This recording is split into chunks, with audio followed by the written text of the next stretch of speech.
True, said the Major, there might be doubts raised. In that case your son would be very unpleasantly situated.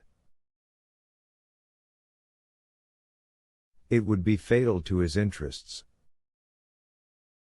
It might cause him to fail in some desirable matrimonial alliance. Oh peccato! You must know that in France they are very particular on these points. It is not sufficient, as in Italy, to go to the priest and say,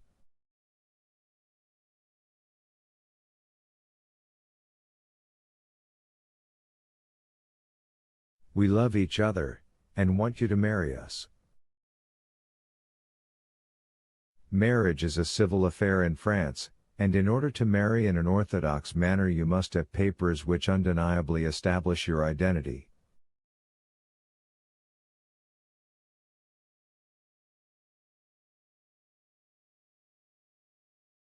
That is the misfortune.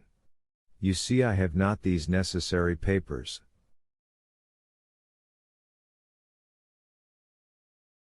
Fortunately, I have them, though, said Monte Cristo.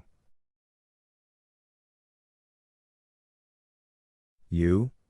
Yes. You have them? I have them.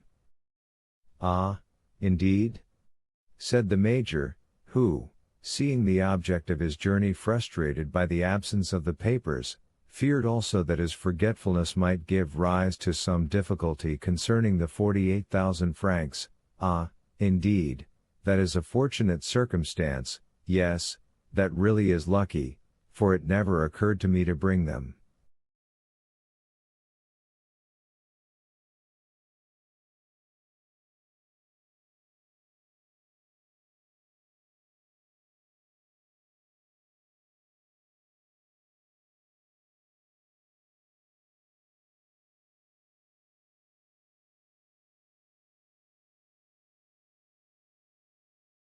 I do not at all wonder at it. One cannot think of everything, but, happily, the Abbé Busoni thought for you.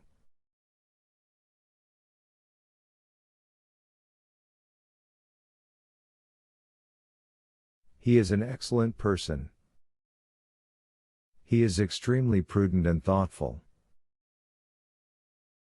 He is an admirable man, said the Major, and he sent them to you? Here they are. The Major clasped his hands in token of admiration. You married Oliva Corsinari in the church of San Paolo del Montecatini. Here is the priest's certificate.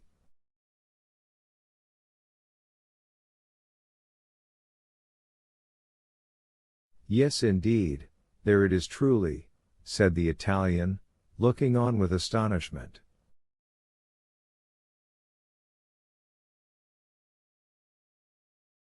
And here is Andrea Cavalcanti's baptismal register, given by the curate of Saravezza.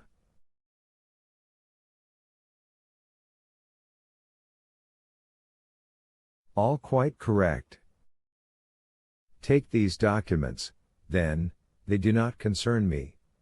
You will give them to your son, who will, of course, take great care of them.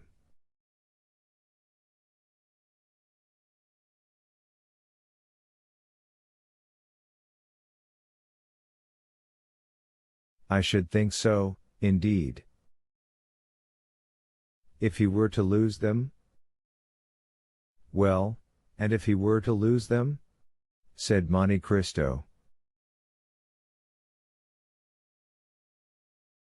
In that case, replied the Major, it would be necessary to write to the curate for duplicates, and it would be some time before they could be obtained.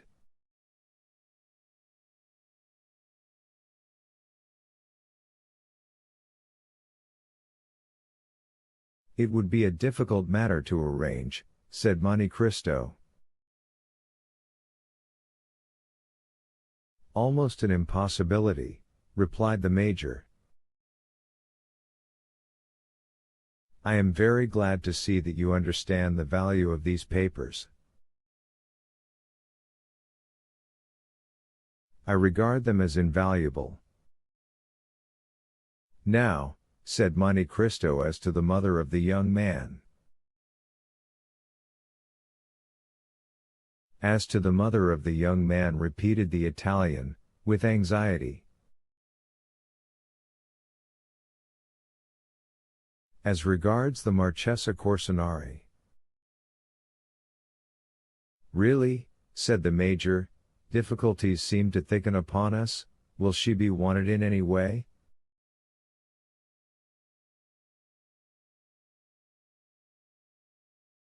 No, sir, replied Monte Cristo. Besides, has she not?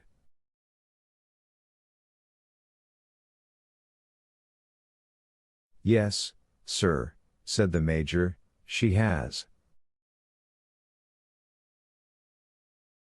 Paid the last debt of nature? Alas, yes, returned the Italian. I knew that, said Monte Cristo. She has been dead these 10 years. And I am still mourning her loss, exclaimed the Major, drawing from his pocket a checked handkerchief, and alternately wiping first the left and then the right eye.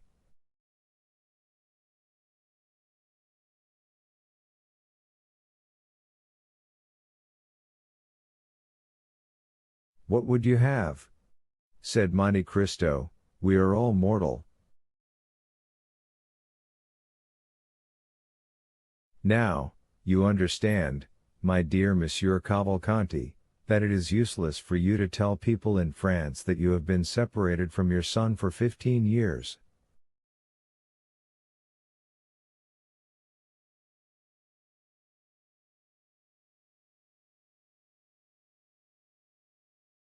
Stories of gypsies, who steal children, are not at all in vogue in this part of the world, and would not be believed.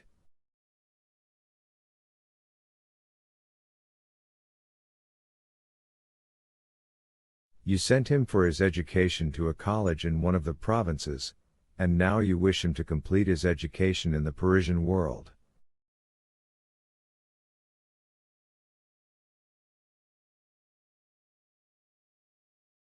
That is the reason which has induced you to leave Via Reggio, where you have lived since the death of your wife.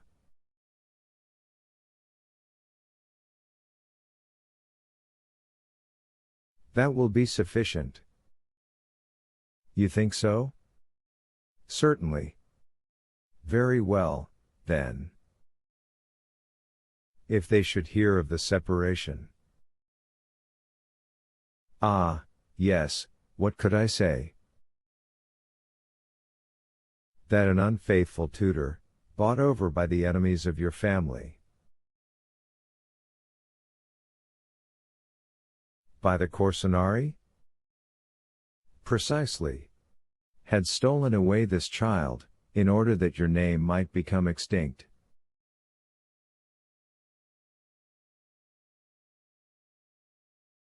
That is reasonable, since he is an only son.